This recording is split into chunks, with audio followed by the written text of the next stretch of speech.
Irungu was handed a death sentence for the murder of businesswoman Monica Kimani. But what are the processes surrounding imprisonment under the death sentence in Kenya? Well, our very own Lilian Muli walks us through the death sentence protocols.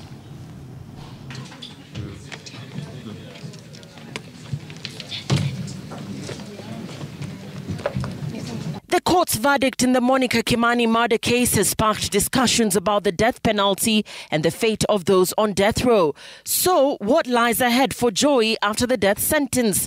Citizen TV spoke to Crime Seaport founder Peter Oko, who once found himself in a similar position. Charged with murder and sentenced to death row, he served 18 years in prison. He is today a free man after a presidential pardon.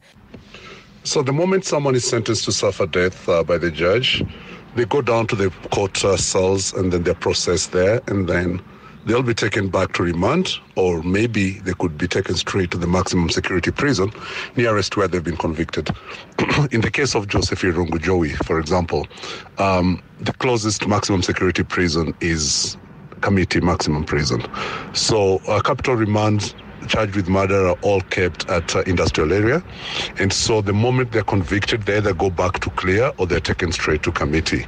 Upon arrival at committee, it's a normal process. Received at the reception, which is the documentation office. You're given a new set of uniform, you're given a bag where you can keep your other clothes, and then you are assigned to where you're going to stay. The prisons, under the discretion of the Commissioner General of Prisons, can also opt to transfer the inmate to another maximum security prison. Persons sentenced to death are not treated differently from other inmates or segregated. It's not what it used to be. For example, when I went to prison, it wasn't what it is today. So the moment someone gets in, they're assigned quarters, they're given the prison gab, and then they go. And then if they arrive in good time before dinner, of course, they'll be served dinner. Dinner is the normal prison food. And so you go to your cell. Depending on the number, capacity in the prison, it could be anything from 3 to 5 to, whatever. Prisoners are all required to keep neatly shaved hair.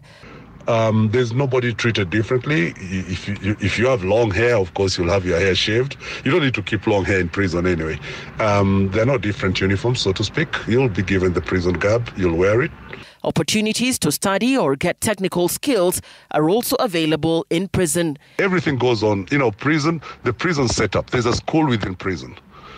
And you can go to school. Even if you're on death row, you can go to school. The prisons department decided if you don't want to idle, you want to build your life, because who knows, you could go for your appeal tomorrow and then the appeal releases you. The gallows have been largely viewed as a cake, unjust and harsh. In his 2 terms in office, former President Mwai Kibaki commuted the death sentences of more than 4,000 prisoners to life imprisonment, leaving few on death row. Subsequently, former President Uhuru Kenyatta and President William Ruto would commute death sentences to terms of life in prison. The department have they have the open door policy. So your visitation rights, you continue getting visitors, you can have your family.